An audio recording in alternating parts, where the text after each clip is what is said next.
What's up, traders? This is Chad, a student here at Investment Current. In the world of options trading, not every day is going to be a winning day, believe me. There are going to be times where you find yourself struggling, where you're questioning your strategies and feeling overwhelmed or frustrated. But remember, even the best traders go through challenging periods. But when you face one of these periods, it is crucial to have a plan. And I wanted to make this video today because I am going through a period real time right now. The last week of trading for me has been absolutely brutal, where every move I made was exactly wrong. And so now it's time for me to enact my plan, and I wanted to share that with you. And these are the quick and simple 4 steps I take when I'm not trading well. Step number 1, take a step back. Now, if I have a bad trade or 2 in a row, taking a step back may mean just getting away from the monitors for a bit, getting some fresh air, going for a walk around the neighborhood, maybe working out or making lunch and just taking a break.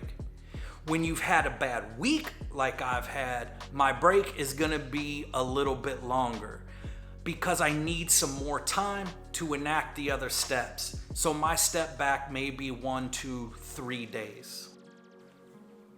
Step number 2, review and reflect. This is probably the most important step. It is very important that you review each and every one of your trades to understand what went wrong. Did you deviate from your strategy or your trade plan? Were there external factors that you didn't consider? Is the market not giving the setups that you need for your particular strategy, but you're placing the trades anyway or talking yourself into it being a good setup? The other part that I believe is really important with this is to document your observations when you go back and review your trades. That really helps me learn. And remember, discovering mistakes and learning from them is an opportunity to grow and to refine your trading plan and your approach to the market. Step 3, seek advice and support. I read a book several years ago by Cal Newport called Be So Good They Can't Ignore You.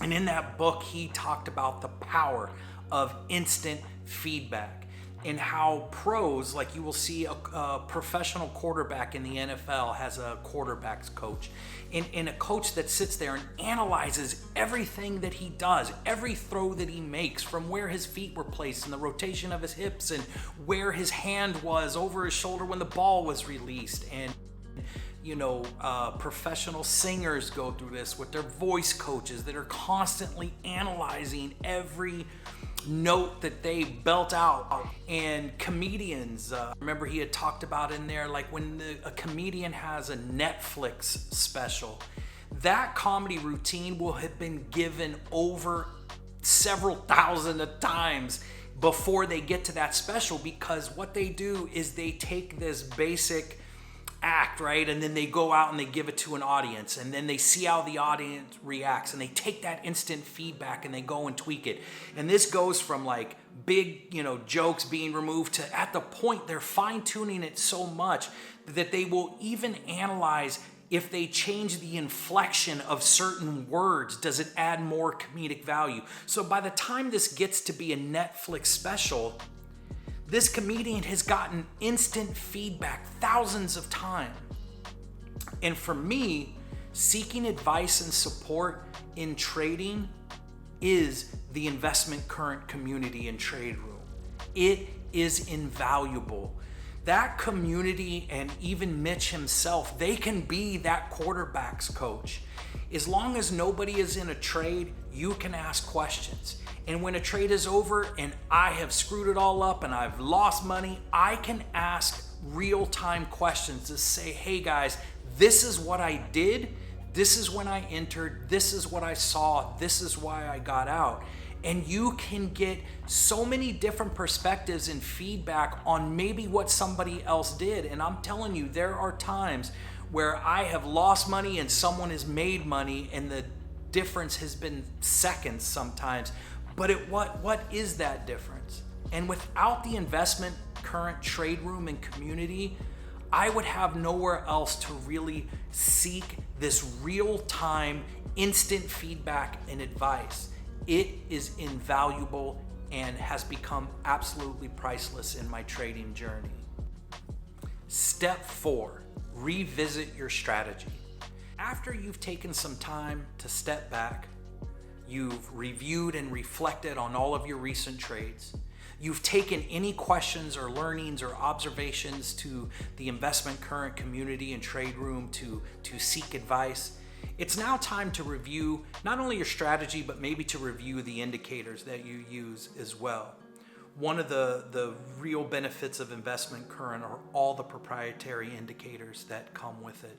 And sometimes I like to look at that and see, is there an indicator that I've either used incorrectly, interpreted incorrectly, or is there one that I'm not using that would have helped me determine a different trade strategy, a different enter or exit point. And so I'll go back and review that. Remember, sometimes just a few small tweaks can really improve your trade plan. So stay flexible and be willing to learn and adapt. And I really think that's what sets successful traders apart from unsuccessful traders. Remember, every trader faces challenges and times where things aren't going really well. But what sets apart profitable traders from unprofitable traders is their ability to stay flexible, to adapt, to learn from their mistakes and redefine their approaches. If you're not trading well, follow these steps and you will come out on the other side more resilient and stronger for it. I would love to hear from each one of you if you have different steps to follow. Maybe there is something that you do that would make this plan or this strategy when things aren't going well even better. Until next time, happy trading.